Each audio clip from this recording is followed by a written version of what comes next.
நடிகர் விஜய் வந்து மதவாத கட்சிகளுக்கு இடம் கொடுக்கக்கூடாதுன்னு சொல்லி உங்க கட்சியோட தலைவர் செல்வ பெருந்தகை சொல்லியிருக்காரு. எப்படி பாக்குறீங்க? அப்படி பண்ண மாட்டார் நம்பர் 1 சொல்லியிருக்காரு. எனக்கு எதான் சொன்னேன், அவருடைய நிலைப்பாடு என்னன்னு எனக்கு தெரியாது. இப்பதான் சொன்னேன், எனக்கு சும்மா கலர் தான் தெரியும், நிலைப்பாடு எனக்கு தெரியாது. நிலைப்பாடு வந்த அப்புறம் அவர் எங்க இருக்காருன்றதை பத்தி நான் கமெண்ட் பண்றேன். அது வரைக்கும் எனக்கு ஒன்றும் 24 பெரிய தாக்கத்தை ஏற்படுத்துவாரு தமிழக அரசியல். யாரு விஜய் ஏற்படுத்துவாங்க அரசியல் விமர்சகர் சொல்றாங்க. தனியா கட்சி நடத்துற சிரமம் இனிமே அவன் பட்டாதான் தெரியும். அது சகோதரர் விஜயும் பட்டு தெரிஞ்சு கொள்வார். இன்னைக்கு நடிகர் விஜய் கட்சி கொடி அறிமுகப்படுத்திருக்காரு. அவர் பேசும்போது நாட்டின் விடுதலைக்காகவும் தமிழக உரிமைக்காகவும் பாடுபட்டவர்களை வணங்குறேன்னு சொல்லியிருக்காரு. இத்தனை நாள் வரைக்கும் நமக்காக உழைச்சா நீ மக்களுக்காண்டி உழைக்கணும்னு சொல்லியிருக்காரு. இது எந்த மாதிரியான தாக்கத்தை ஏற்படுத்தும் நினைக்கிறீங்க? நான் அன்னைக்கே சொன்னேன், இதே இடத்துல தான் நீங்க அந்த கேள்வியை கேட்டீங்க. அதுக்கு நான் சொன்னேன், கட்சியை அறிவிப்பது ஒரு பெரிய விஷயம் கிடையாது. ஈஸியா கட்சியை அறிவிச்சிடலாம், கொடி போட்டுடலாம், கட்டுப்பாடு அடிச்சிடலாம். உங்களுடைய நிலைப்பாடு என்ன, ஒவ்வொரு விஷயத்திலையும் உங்களுடைய நிலைப்பாடு என்ன என்பதை சொல்ல வேண்டும். இது சமீப அரசியல், அதாவது கண்டெம்பரரி பாலிடிக்ஸ்ல உங்களுடைய நிலைப்பாடு என்ன, ஜிஎஸ்டியை பற்றி உங்களுடைய நிலைப்பாடு என்ன, இன்சூரன்ஸுக்கு உங்களுக்கு போடுற ஜிஎஸ்டியை பற்றி உங்களுடைய நிலைப்பாடு என்ன, அக்னிவீர் திட்டத்தை பற்றி உங்களுடைய நிலைப்பாடு என்ன, நீட்டை பற்றி உங்களுடைய நிலைப்பாடு என்ன, நீர் பங்கீடை பற்றி உங்களுடைய நிலைப்பாடு என்ன, அப்புறம் மாநிலங்கள் உரிமைகளை பற்றி உங்களுடைய நிலைப்பாடு என்ன.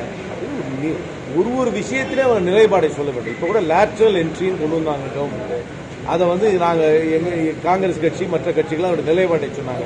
லேட்ரல் என்ட்ரியை பற்றி விஜய் நிலைப்பாடு என்ன, வக்ஃப் போர்டுக்காக ஒரு ஆக்ட் கொண்டு வந்திருக்காங்க மத்திய சர்க்கார், அதை பற்றி அவருடைய நிலைப்பாடை சொல்லாமல் ஒரு அரசியல் கட்சியை ஆரம்பித்திருக்கிறேன், சுதந்திர போராட்ட வீரர்களை மதிக்கிறேன், தமிழ் புலவர்களை மதிக்கிறேன், எல்லாரும் தான் மதிக்கிறோம்.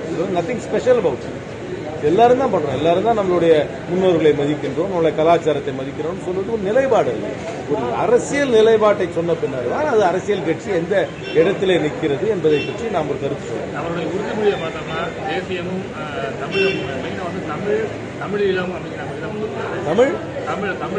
உணர்வார்கள்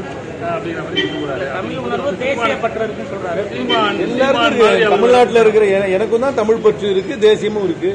இந்திய யூனியனுக்குள்ள தமிழ்நாட்டுக்கு கிடைக்க வேண்டிய மரியாதை கிடைக்க வேண்டும், தமிழ் உணர்வு இருக்கு, எங்களுக்கு தான் தேசியம் இருக்கு. What is unique about it சொல்றதுல ஒன்னும் ஒரு யூனிக் பொசிஷன்லாம் ஒன்னும் இல்லையே, இது ஒன்றும் ஸ்பெஷலா ஒன்னும் இல்லையே, இதுல எந்த விதமான தனித்தன்மையும் கிடையாது.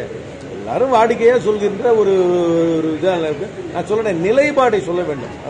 அரசியல் இன்னைக்கு நடைமுறை அரசியல்ல, நிகழ்கால அரசியல்ல இருக்கின்ற பிரச்சனைகளை பற்றி அவருடைய நிலைப்பாடை சொன்னால்தான் அவர் அரசியல் கட்சி எந்த இடத்துல இருக்கு நம்ம முடியும். அவர் சொல்றேன்னு சொல்லியிருக்காரு. கொடிக்கான வரலாறு பெரிய வரலாறு இருக்கு, அதே போல நம்ம கொள்கையை பற்றி அடுத்த கூட்டத்தில் சொல்ல நம்ம என் கருத்தை நான் சொல்ல. கொடி பாடல்ல அண்ணாவையும் காமராஜர் படத்தையும் யூஸ் பண்ணியிருக்காரு. அதை எப்படி பாக்குறீங்க? ரொம்ப சந்தோஷம். எங்களுடைய பெருந்தலைப்பு காமராஜர் அவருடைய விருப்பம், அவருடைய விருப்பம் யார் படத்தோட போட்டுக்கலாம். இதெல்லாம் கிடையாது. கொடி கட்சியோட கலரு, கட்சியோட லெட்டர் பேடு இதெல்லாம் வச்சு மக்கள் முடிவு பண்ண மாட்டாங்க.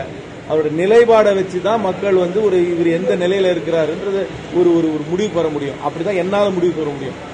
ஒரு புக்கை கவரை வச்சு என்னால் புக்குக்குள்ள என்ன எழுதியிருக்குன்னு பார்த்துலாம் இந்த புக்கு நல்ல புக்கா இல்லையா நான் சொல்ல முடியும் இல்லையா. கவர்ல நல்ல கலர் இருக்கு, அதனால இது நல்ல புக்கு என்னால சொல்ல முடியாது.